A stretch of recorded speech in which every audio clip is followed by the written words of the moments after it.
Hello and welcome to a special live Getting Tuned from the Northeast Comic Con, where it's guaranteed not boring and free parking. So come on down. We have some great stuff here, great artists, great vendors. And I'm doing right now a panel with a bunch of four great, terrific artists who will introduce themselves in a moment, where we're going to be talking about careers in the creative arts, about getting into the industry, things you can do and things you shouldn't do.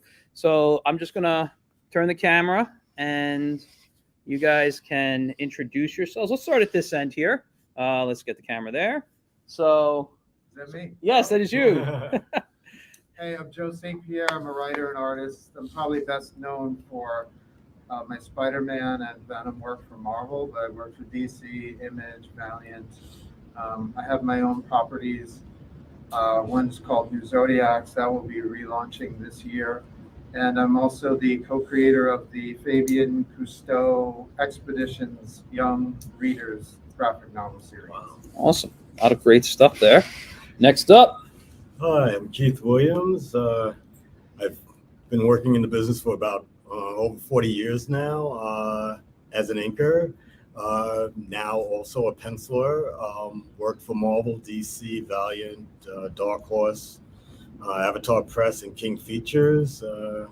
Guess most notable work would be Spider-Man, The Phantom. And right now I'm basically traveling around doing conventions and and doing commissions. That's good. Next up. To Mr. Convention. Mr. Convention. Hi, I'm Ken Wheaton. I draw stuff and things. I started, doing stuff probably 20 years ago as an inker, and most notably stuff for Bongo Comics, and just kind of went from there. And we had a working relationship until they kind of stopped publishing last few years. But done a lot of stuff for them.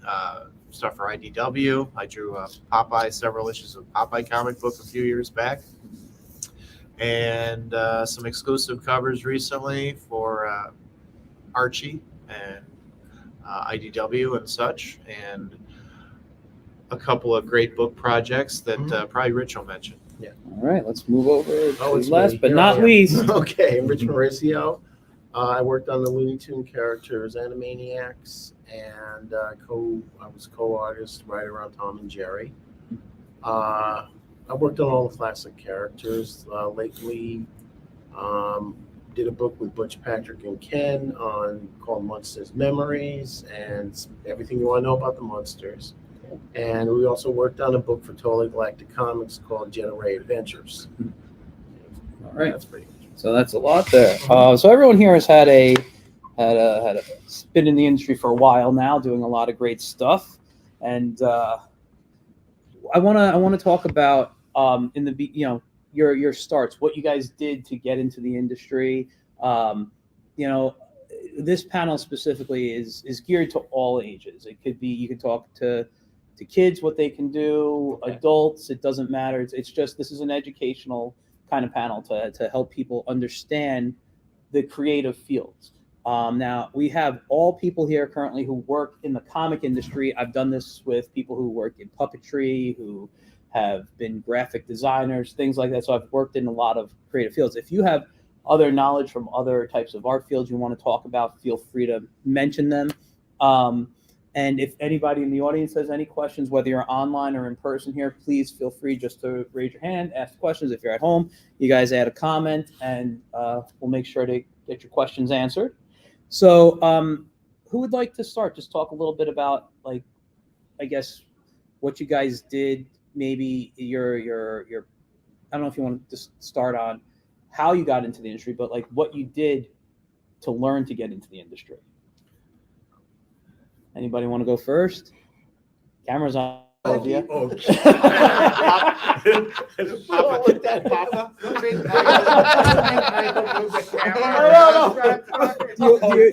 Thanks, guys. Anybody? Well, gee, to get into the business, huh? Yeah. Well, all like I just loved comics. So like I had a friend. We lived in the projects, Glenwood houses in Brooklyn, and in the afternoon we would go out in the hallway. It was very safe back then. We'd go out in the hallway and just hang out there, and we would start creating comic book stories. And I would do a lot of the artwork. He would do some artwork too. But I figure out, writing, the stories, what they were going to do and stuff like that. And I had my favorite superhero characters I created: Retro Man and Catman. Those are my two characters. And and it was my friend was James Mahoney, and he really helped me out and and encouraging me to continue doing this. Besides the fact that my grandmother was the person that gave me my first comic book.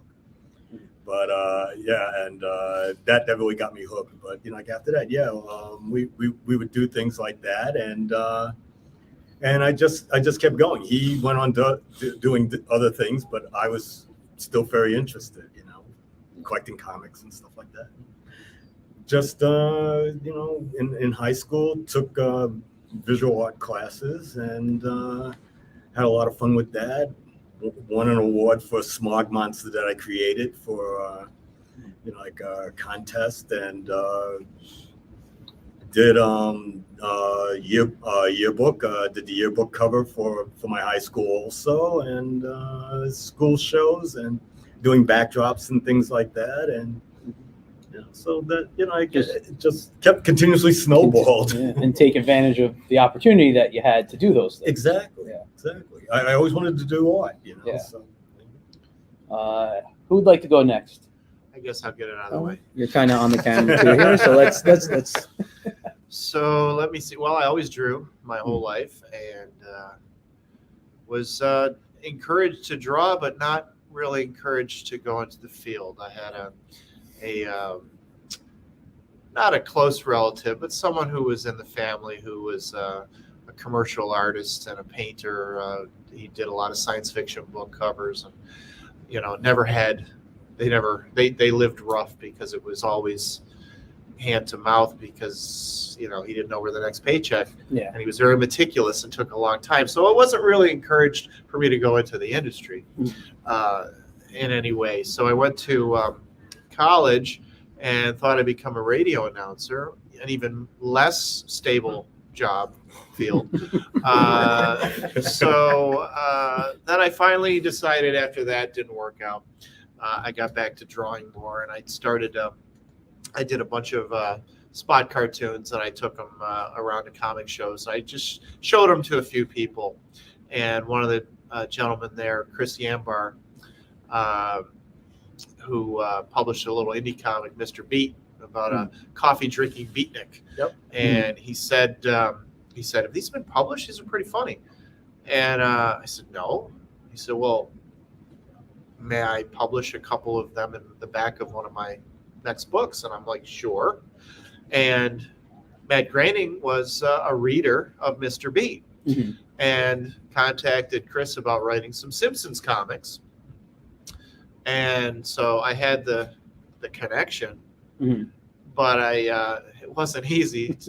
I submitted some work to his editor, Bill Morrison, at The Simpsons at Bongo Comics, and submitted some more and tried out some more. And I think it took me about 3 or 4 tries. And then he said, well, I'm going to give Ken a chance to ink a book.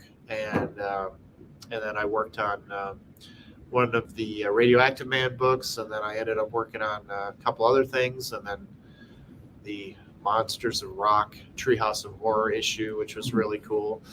And it just kind of did more things over the years through that. And that led to more inking work. And then, well, we'll go into transitional things later, but that's how I got started anyway. All right. Who wants to go? Rich? Yeah, I might as well. Okay. Might as well. I love how happy you are to be here. Oh, yeah. It's early. Let's see. My dad was a photographer for famous artist schools, and he brought home the cartooning course that had Mill Kniff, Al Cap, Rube Goldberg, all the classic artists. That's what got me hooked. I wanted to do a comic strip and all this stuff. So throughout my high school years and everything, I was always drawing comics. Mhm. Then a group of local comic fans and I worked on a fanzine. And we did a fanzine. There was a gentleman who was, he knew Chet Krause. And Chet Krause created, wanted us to do a book called a magazine called Comics Collector. And we did that. And then from there, I met just different people in the industry. Yeah. At the same time, I was studying under Dick Giordano and Frank McLaughlin. They used to have a course that they would give in Connecticut. Yeah. My advantage was all the cartoonists were in Connecticut and Fairfield County. Yeah, I was going to say. That was the hot spot. Yeah. My dad would have breakfast with Mort Walker or Bill Nice. Yates or Stan Drake.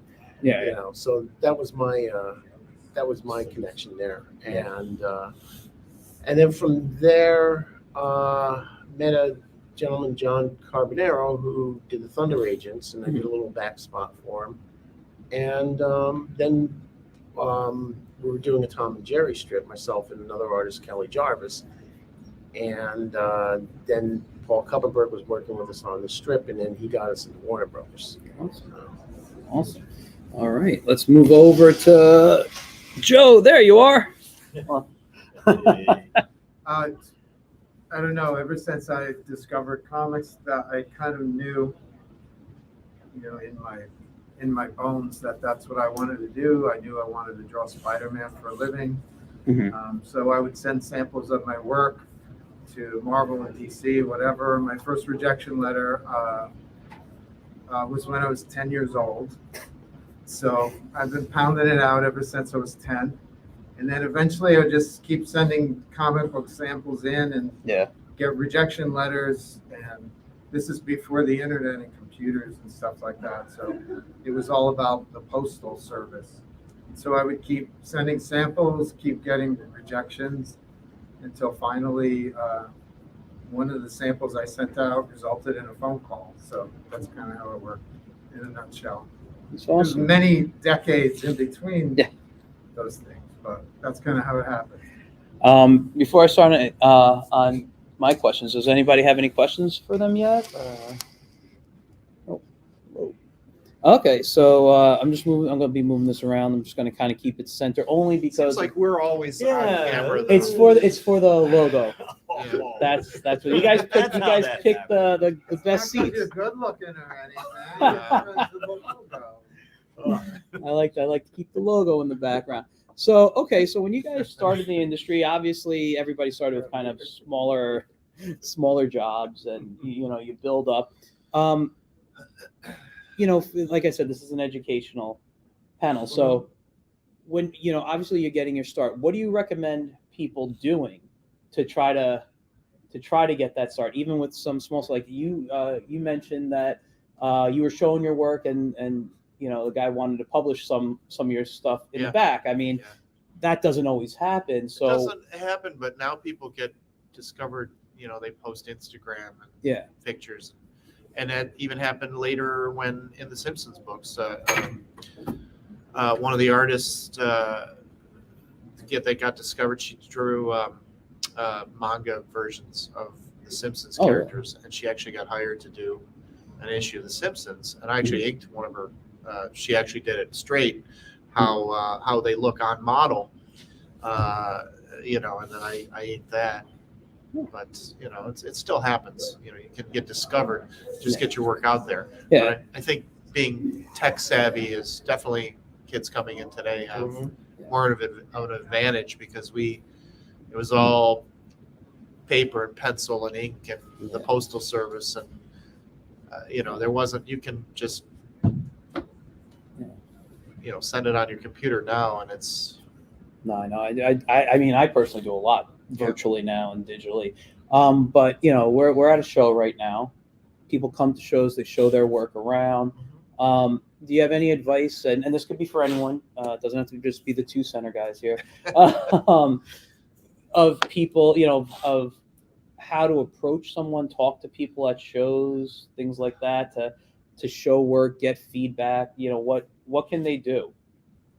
Anybody want to? I think the best thing to do is when somebody comes to show their artwork to you, that the person who's showing the artwork, they should just like really listen. We'll tell them, we'll probably drone on about our history and everything that we had to do to get in and stuff like that, and also show them maybe like what they can do to make their artwork better. And that, sometimes it could be upsetting, because, you might say something that they might not want to hear, but, you should take all, what I did was I took all that in, and even though I was like, you take it in, you take it back home, and you do more research, you work on your stuff, and you just keep doing it. And then when you look at it later and you see that, I see what they were saying. Exactly. If you have self-awareness that you're getting better, then you really are. Yeah. If you don't get it and you think you're all that, you're probably not going to be an artist that's going to, you're not going to prove as an artist. I'll tell you guys a There's quick. Sorry, go ahead. Self-loathing is the cornerstone of what art is based on. I think we can all agree on that. No, but I'll tell you a quick story. This is something funny. I showed my first portfolio at a show when I was 16 years old, and the first person I showed it to was an artist I respected. I was reading his book regularly. I loved it. He ripped me a new one. I walked away from that table feeling like crap. It wasn't even how I could fix my work. He's like, you will never work in the industry. You are terrible, and just give up. All right. Sorry, Neil Adams told you. Everyone. I'll tell you right now. We assume it's Neil Adams, but it wasn't. Right? It wasn't Neil Adams, but everyone says that when I tell this story. I won't say who it is because there's a great ending to this story.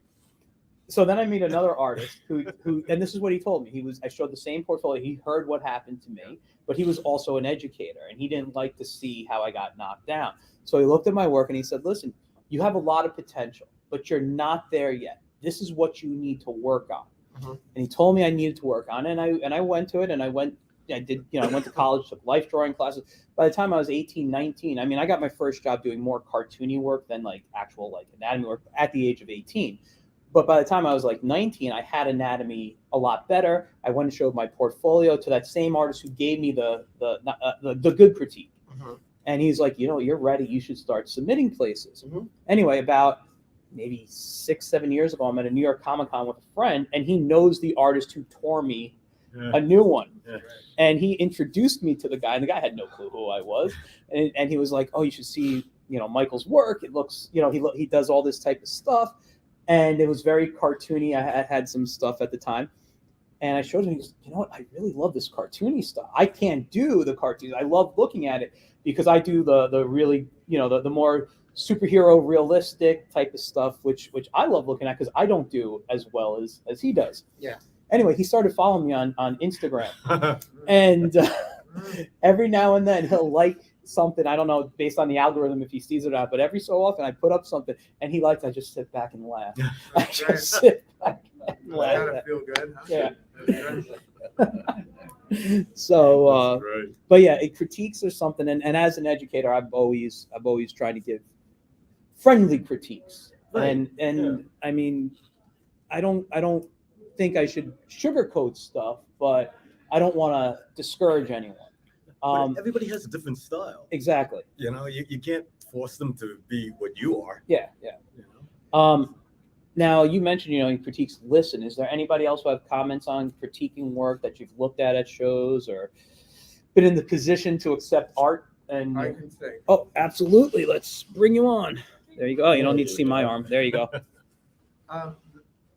Everybody has a creative instinct in them. Everybody. So after a few years of talking with fans and inspiring people, I realized that some people don't take it as seriously as you need to. So I think a good thing, if you want to talk to me and get advice from me, is show me that you're serious. So if we're talking about comic books, if we're talking about panel to panel sequential art, bring me 25 pages of stuff. Mhm. They don't know. You're not. Yeah. You're not just dabbling. You're serious about it. You're working on it. Whether that takes a year or 2 years to do that many pages, Mhm. I mean, I can see that you have some level of commitment to it. Yeah. Otherwise, I'll just be encouraging. I mean, I would encourage everybody here who Yeah. hasn't done it to just take a computer and a graphics program and just mess around with it, or pencil and paper. You know, everybody's creative. It's how much work do you want to put into it? That's how I look at it. Yeah. Anyone else want to make a comment? Rich, you want to say anything, or?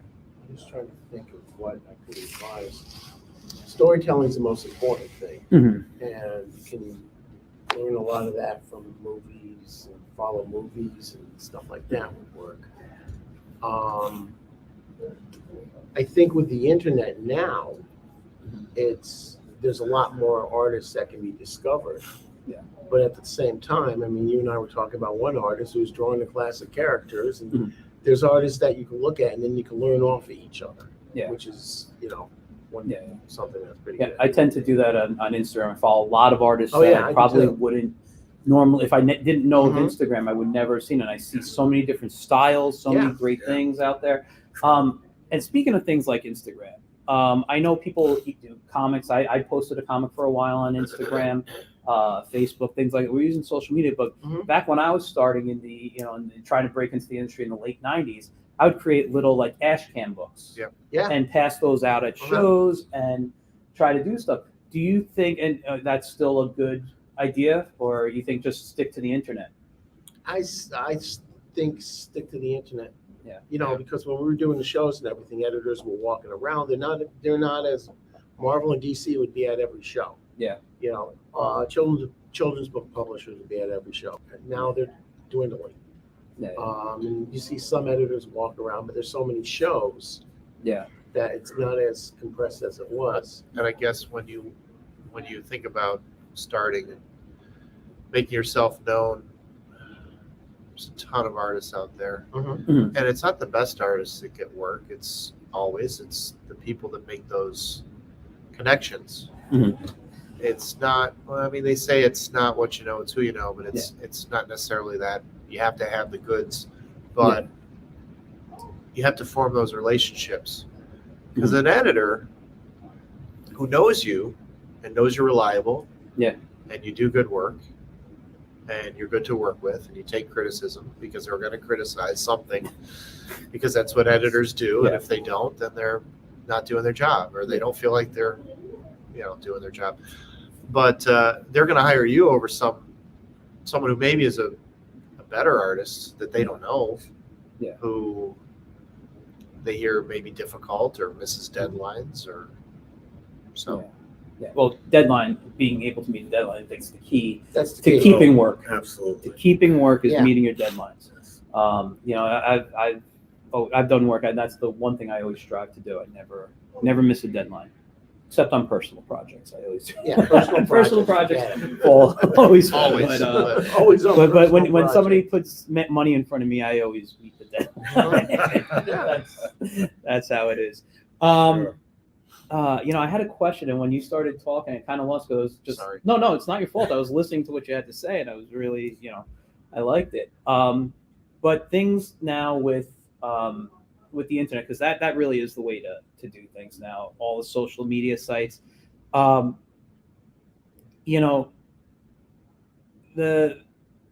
the technology is becoming equal, I guess, to knowing how to do art as well. Would you agree to that? Like understanding the technology because I know, look, there's people who still work traditionally. I'm not talking working methods. I mean, I draw traditionally. I work in Procreate, Photoshop, Clip Studio, Illustrator, whatever you need. I can do that. I'm sure most of you up here, or all of you, can do that if need be. I'm going to need to hire you for some. Well, I don't know say how that to- again so everyone knows. I'm going to need to hire you, Mike. All right. because I can't do half those programs. Well, I'm happy to talk to you. Okay. I'm having my teenage daughter show me how to use Procreate. Really? So. It's a great program. It really is. When I first got it, I'll just share this short story. When I first got it on my iPad, I loved it. I thought it was fun to draw on, but I didn't like it professionally. Mhm. And I'm like, I loved Clip Studio, I loved Photoshop to do all that stuff, and because I've been using Photoshop since '95. That's Yeah, like I can that's close what- my yeah. eyes and draw in Photoshop, you know. Uh-huh.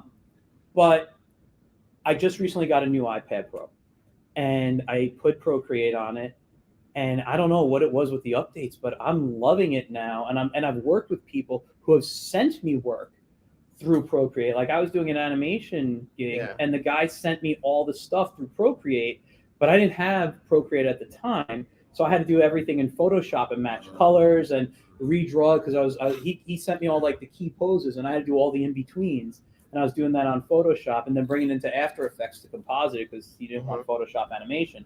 But you know, it was very interesting to see. I was like, when I get Procreate again, I really got to play with it. So I played with it, and my God, the stuff that you could do in that program now, as opposed to when I got it in 2019, so much different. Oh, yeah. So much different. Yeah. So anyway, so when I was talking tech, though, I was talking more like understanding the social media. So because and we kind of talked about this last night a little bit. It's a business. You know, it's art, comics, whatever you're in, it's a business, and you're going to be your only promoter. You know, I mean, you can have friends who promote you or whatever, but you're going to be your biggest promoter. So understanding social media is like a whole. I actually take a couple of days, like a day a week, to understand my social media posts that I plan on doing. Like, what work am I doing this week? What can I share? Do you guys tend to do things like that, like plan out your social media? Or are you just like, I drew a picture, this is cool, let's snap a photo? That's what I've been doing. That's about right. That's about right. I'm You're just very starting- organized I'm with just your. starting with the Can social we media, switch yeah. panels and you come here and I sit there and ask you questions? I had no idea. I didn't know you had to do that. Yeah. Well, there's a whole. Listen. I come, like I said, I come from a background in education. I've taught college.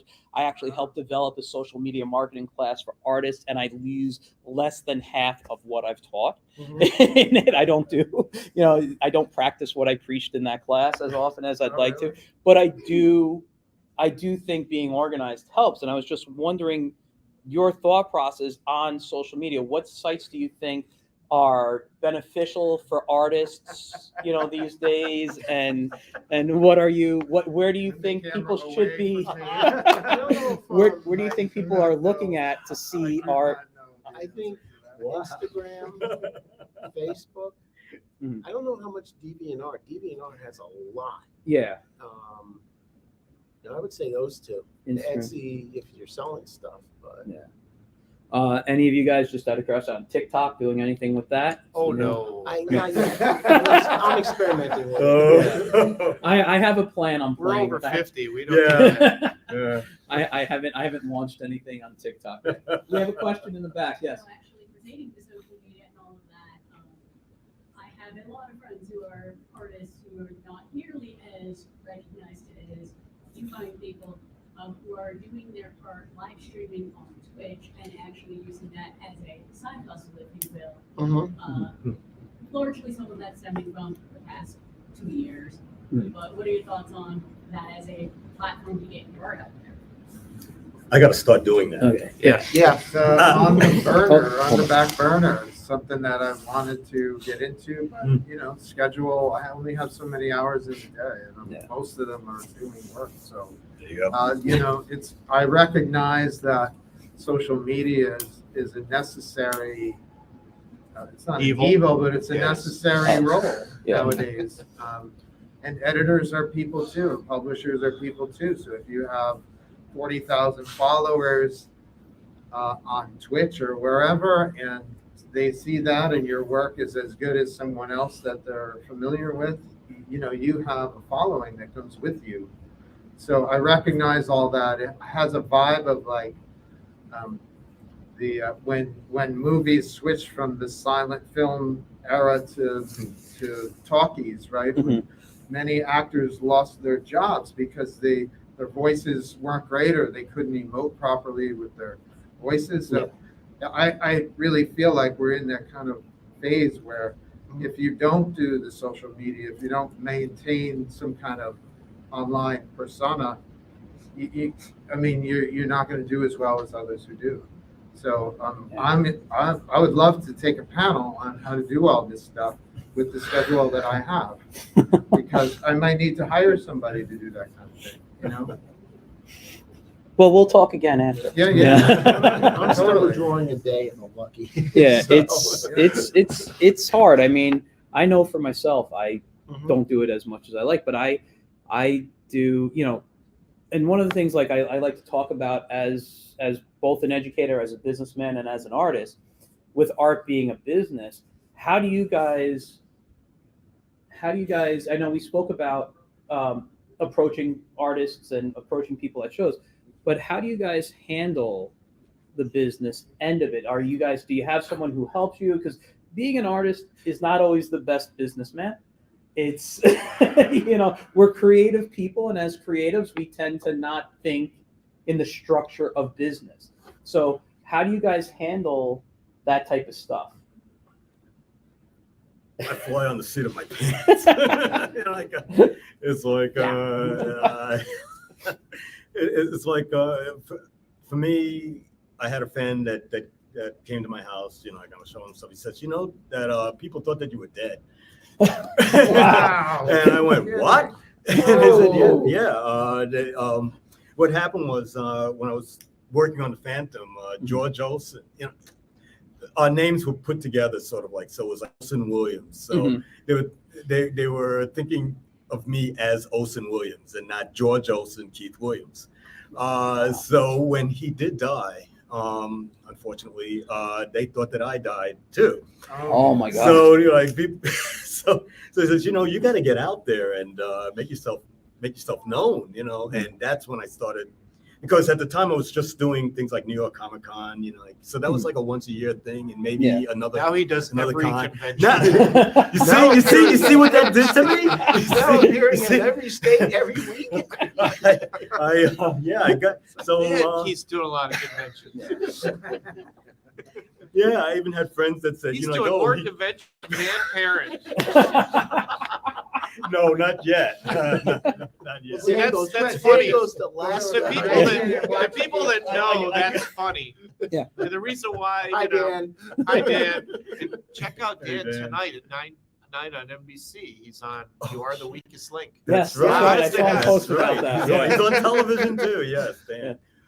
But no, I finally decided that I have to get out more and make myself known and put my artwork out there on things like I use Facebook and Instagram. I did start with DeviantArt, but it seems like the other two seem to have a bigger audience and more of a response back. To me, to what I do. So it was good, and it also got me more places to go to, different shows. Yeah. And things, and so that sort of like snowballed into me almost like being in a convention almost every weekend. But that's become your business model. But it for is my yourself. business. But it is my business model, and I don't have somebody. I don't have a manager doing my stuff. Unless like maybe my wife, especially when she's here, she makes sure I do what I need to do. But yeah, I figure networking, connections when I go to these shows, and getting to go to other shows and getting to meet more people.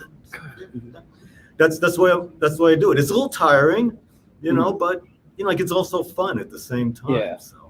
Yeah. No, conventions are great. I haven't been to many since we've opened up, and I forgot how much I love just being around other artists. Yeah. And it's actually the reason during the pandemic I started my podcast was to just talk with other artists, because I missed doing it at shows, and now I'm doing it in person. I'm like, God, this is great. Yeah. And the thing is, we were talking about that last night. It's like during the week, you're doing your own stuff, and then you go to the shows, and you're talking with other creative people, fans, and everything else. That's the fun part of shows. Does anyone else want to comment on the business end of how you handle this stuff, or? I'm just curious because we have a question, and I was going to say because we have 3. We have about 8 minutes left, so let's get to the audience questions.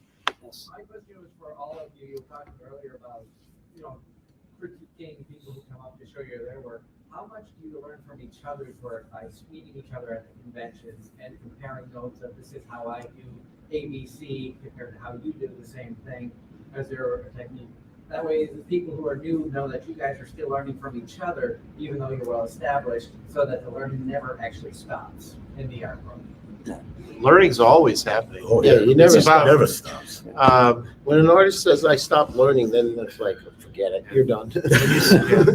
Well, it's like you say, if you can't see, if you don't hate something you did like a few years ago, or at least say, 30 well, it's seconds okay, before, yeah. but you know, Yeah. it's all right. But if you I look draw at that something head you too big. drew and like, oh, that was awesome. Well, you haven't learned anything. You can always even something that to the general, to everyone that would look, oh, this is classic, this is great. Well, the artist should still look and say, well, I could have done that better, and I could have done that better, and I could have done this differently. And if I were to do it again, We're our own worst critics, so Oh, always oh, gotta yeah, Totally, definitely. totally. I think the hardest thing for an artist to do is know when to stop working on Yeah. a piece. Exactly. Yeah. Yes. Is to stop working. Yep. Anyone else want to comment on that? Did we answer your question? Okay. There you go. You had a question? Yeah. So, as someone who's not really a visual artist so much, but I have a lot of stories to tell, how do I get my stories to turn into something like a comic book or a children's book or something? Great question. Okay. Who wants to take that? Anyone?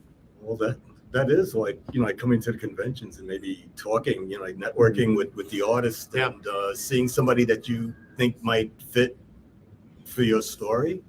pick someone that you like their art style and show them the story or tell them about the story, and maybe commission them to draw a scene or your character so that you have something to put with it when you try to expand it, get it drawn properly.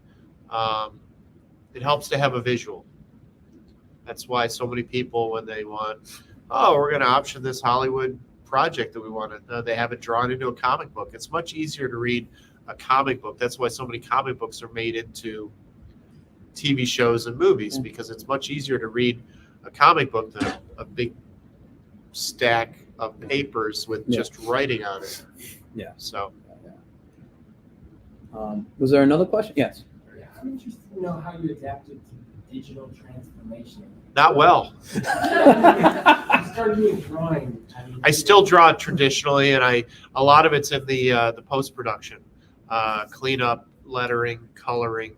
I think coloring is the best, the most, the easiest I've had to adapting to it, because it's fun sometimes. If you color, flat color, then you put some razzle dazzle. But these kids with their tablets and they're drawing on the thing, and there's no physical artwork.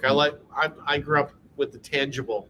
Like I can't understand reading comics on a tablet, because it's like something you want to. But You want to hold and smell, so but that's a generational thing. We have those hangups. Right. Younger people don't. Yeah, And I respect it, but I can't. We can't always adapt to everything. I'll draw traditional, and again, it's like, when I was a kid, my father was like, how do you program this VCR?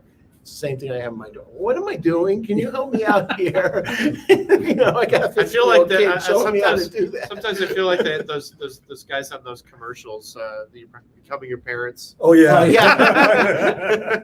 Yeah, that's it. No, we don't do that. No, it's true.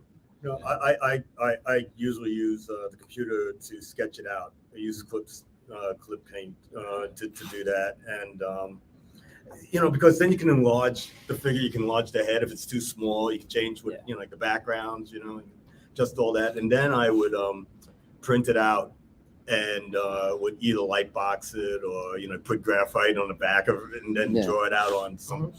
I know a lot of artists who work that way. I see that actually on Instagram, watching videos. They'll print out a sketch they've done in like blue or red or something, and then they light box it onto the bill that they're drawing, and then they ink over it, rescan it in, and color digitally and stuff. I mean, I think Sure. that's a great method. I've never actually tried that, but that's mostly because my printer sucks. But I thought it would. I think that's a fantastic process, because you're right. You can enlarge, shrink, do Fix what you it, need yeah. to do, get that sketch. Mhm. Because I tend to sketch traditionally, scan that, and then readjust, like in Photoshop or something, the image. I do a lot of scaling, and you know. Well, sometimes when I'm getting Not called there to yet. dinner, when I'm getting called to dinner and I'm working on Yeah. traditional, like penciling and stuff, I'm about to get up, and then I say, "Oh, I got to make sure I push save." And I'm like, Yeah. I'm doing traditional work. It's not on the computer. Do you Yeah. ever get Or that you make a feeling? mistake and Oh, I'm no, always undo? undo. You wanna And I'm undo always it? like undo. And Oh you- wait, yeah. this is pen Yeah. and ink. Oh, Like, excuse yeah, me, the eraser. My biggest thing when I'm drawing traditionally, and I'm because I do a lot of digital, is I take my fingers and I go on my drawing pad and try to zoom in. Yeah, Oh, I do yeah. that too. I do that. Yeah. Oh, So- wow. That is, yeah, right. that's I'm like, I want to see it closer. Interesting comment. Yeah. So, anyway, we got like 2 minutes. Does anyone have any final questions? Or we got one right here. To me, What's your, Richard Mauricio. you mentioned Fairfield, Connecticut? Yeah. Where'd you grow up? Wareham, in Fairfield, part of Fairfield. Greenwich and Koskov and Mayanis. Okay. You look like John Fischetti, remember him? The political cartoonist? Yeah, I know of them. Yeah. I grew up with him and his kids. And Oh, okay. You mentioned Mark Walker. Yeah. That's his illegitimate child. I was thinking that's was running through my head right now. When we lived there, he went on the train into New York all the time. Yeah. And we would have dinners, and Johnny Hart would come, Mhm. Walker, other people would come, and I'd see them working, and they would joke around and drink. Oh yeah. And Oh smoke my and God. stuff. But it really got me going back then. Like, really, really wanted. When I was 15, I walked into Marvel Comics all by myself, chubby little adolescent in an X-Men T-shirt, and they didn't laugh at me. I think it was Fabulous Flo Steinberg walking around. Flow. I don't know who I saw. I was Star Trek, but they did.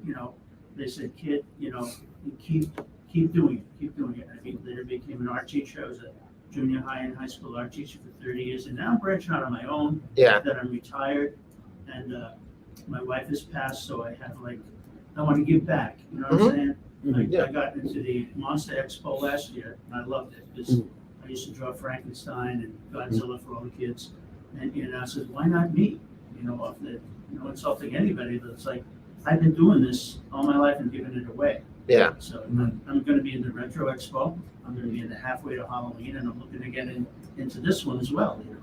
Great. And I'm a cartoony guy. Still draw everything straight up, on my own inker and all that stuff. I used to always, when I taught school, I had a unit on comic strips and comic books. And kids don't know what's in the Sunday Funnies is anymore. No, No, not at all. No. I used Not at all. trace out Chester Gould's Dick Tracy's Crime Stoppers and save it. Yeah. You know what I'm saying? So that's enough about me. But yeah, I'm so That's so happy cool. to hear y'all. Yeah. And I'm at the point too where Photoshop and and I'm on Facebook, and that's helped. But it's like, where do you go from here? It's a scary modern world, but everybody wants to be out in it. And it's like you hang a shingle out this way electronically, and you want people to come to you. Mhm. So I'm glad you had this panel. This has been Thank you. very helpful. Thank you. I'm glad you enjoyed it. The I want one advantage we have, like in Fairfield, in the whole area, we have the Museum of Cartoon Art too. I never Yeah. got to that one. Oh my God, it was like incredible. I went to it when it was in Portchester. Yeah, it was in Portchester, 65 the and mansion. 66. Yeah. I never got that. That was the first time I learned that they drew comics larger than what you saw. They had a Yeah. Bob Kane exhibit. I saw all like Batman stuff, and Yeah. I got my first cartooning book there, the cartooning the Hidden Figure by John Hamm. Yep. And I also Oh, picked up wow. the Mort Walker book that was supposed. I found out later was supposed. Comic-Cana, Yeah, it was supposed to be like a parody Yeah. book, and but everybody uses it as real. Oh, and he also had a book which got me hooked. Also, it was the Backstage at the Strips. I have that book too. That That's book's fantastic. incredible, I know. Fantastic. I just got a copy during the pandemic. I found it for a great deal online, Yeah. and I was like, I've known about it for years. I'm like, I just need this book, and I'm like, I can't pass it up. And he So- went into how he got his ideas. He sits Yeah. there and sketches Beetle Bailey, and Yeah. that's what he used to do. He sketched Beetle Bailey doing all different things, and said, "Hey, I can work a gag from that." Yeah. So Yeah. that's another way of doing things. Anyway, guys, we got to wrap it up. So I want to thank Okay. Rich, Ken, Keith, and Joe. All right. You guys, thanks for watching at home. Remember, I will be back at, I think, 11:45 with Fantasy Artists. We will, Bob Eggleton and Marianne Plumridge got beautiful art. We will be talking to them later. I will see you guys soon. All right. Bye, guys.